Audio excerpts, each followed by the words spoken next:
Episode 31 this week, The Apple. The Apple was an odd one. The Enterprise was on a mission to Gamma Sigma 6. They were supposed to find the life forms and the strange readings that Starfleet was reported to have found there. They wanted an investigation. Kirk beams this ridiculously large away team down. Several members of the away team, way more than normal. It took 2 beamings to get all the people down there. And they start looking around, and they immediately compare it to the Garden of Eden. Chekhov informs Dr. McCoy the Garden of Eden just outside of Moscow. So it looked just like Russia. Kirk didn't quite believe it, but he went with it. And then they were going to go to the village that they found. They had coordinates to go to a village. They were going to walk down there and take a look. Then one of the security officers, wearing of course a red shirt, sees this plant move. When he alerts the captain that this plant moved, the thing shot spores at him and he died instantly. Kirk, really crestfallen, spent a lot more time upset over this security officer than he does most of the time when someone dies on the show. Now he's got this dead officer, and Mr. Scott calls down, says that there's a problem with the ship, some of the power is being drained, he doesn't know how or why. Says it's not that big of a deal, not to worry. Kirk says, well, okay, but if something happens, you're fired. And Mr. Scott wants to beam down to the planet. He says he'd like to walk through a garden with green grass and green leaves. Said he'd heard how nice it was. No idea how he would have heard that. Not sure how he heard that. Was the away team in contact, presumably for the first time, so I don't know where or how Scott heard that, but he said he did. It was a little odd. But then Mr. Spock finds these rocks. He throws one over his shoulder. It blows up. Completely blows up. He's like, well, these are now valuable because they're a power source. Kirk says, yeah, but it's like a planet with landmines and killer plants. Then the rocks kind of get forgotten. Chekhov and this female red-shirted officer, who I presume is a security officer, even though she's in a skirt, not the most effective fighting clothing choice. They start flirting with each other. Kirk told them to knock it off. Then a freak storm hit. This freak electrical storm hit.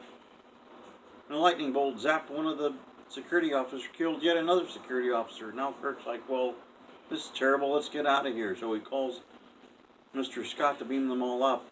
He sent a couple officers to scout that village. Said, make plans to beam them up too. Then they couldn't beam up. The transporter was blocked somehow. They didn't know how or why. Well, Kirk's really freaking out. Then they discover that someone's following them. So they give him the slip. They go to meet up with the people scouting out that village. One of them eventually contacts Kirk. Says, hey, it's like a really primitive tribal culture here.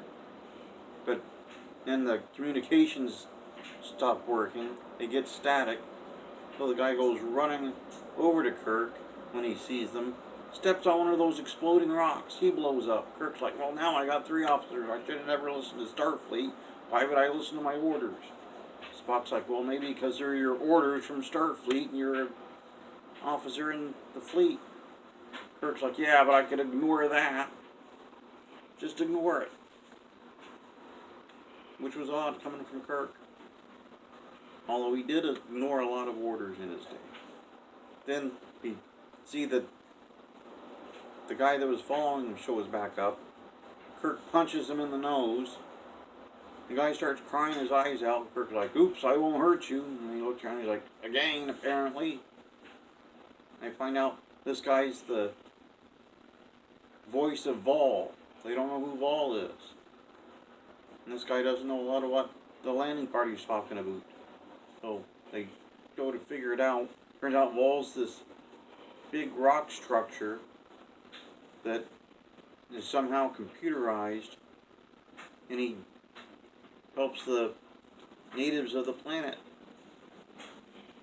They don't know really the exact relationship, but they go with it. Apparently they feed Ball, they take food for this computer, like actual fruits and vegetables, and that supplies him with power, apparently. Never explain how. Doesn't get told why a computer has to eat, but it does. The ship starts getting worse.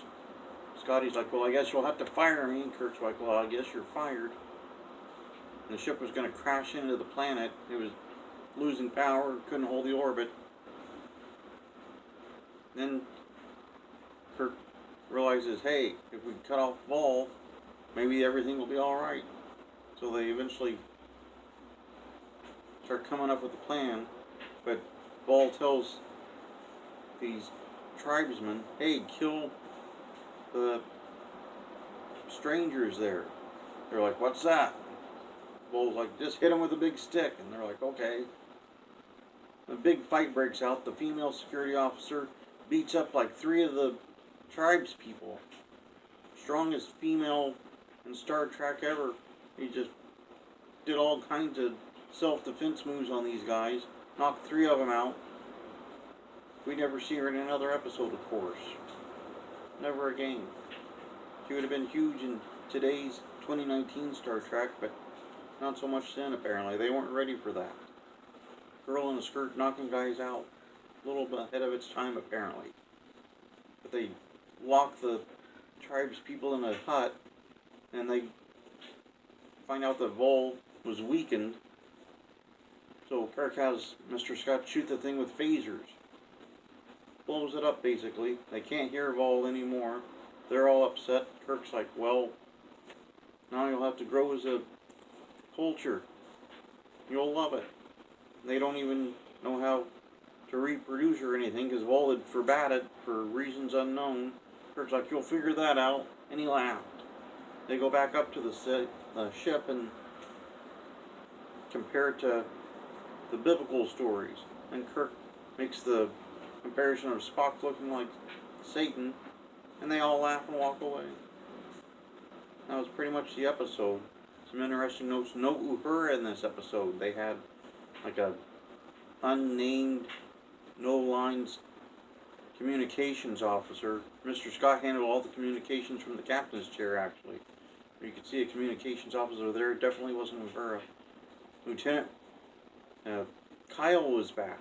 He was running Spock's station. He was running Sulu's station. There was no Sulu in the episode. Kyle taking on all the bridge duties, apparently.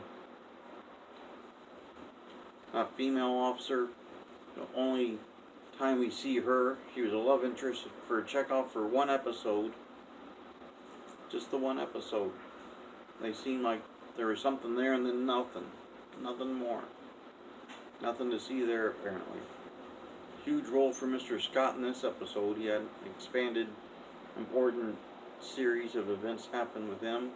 You saw everybody else do a fairly good time in this episode. They spread out the importance of all the characters this time. Well, pretty much, that's episode 31.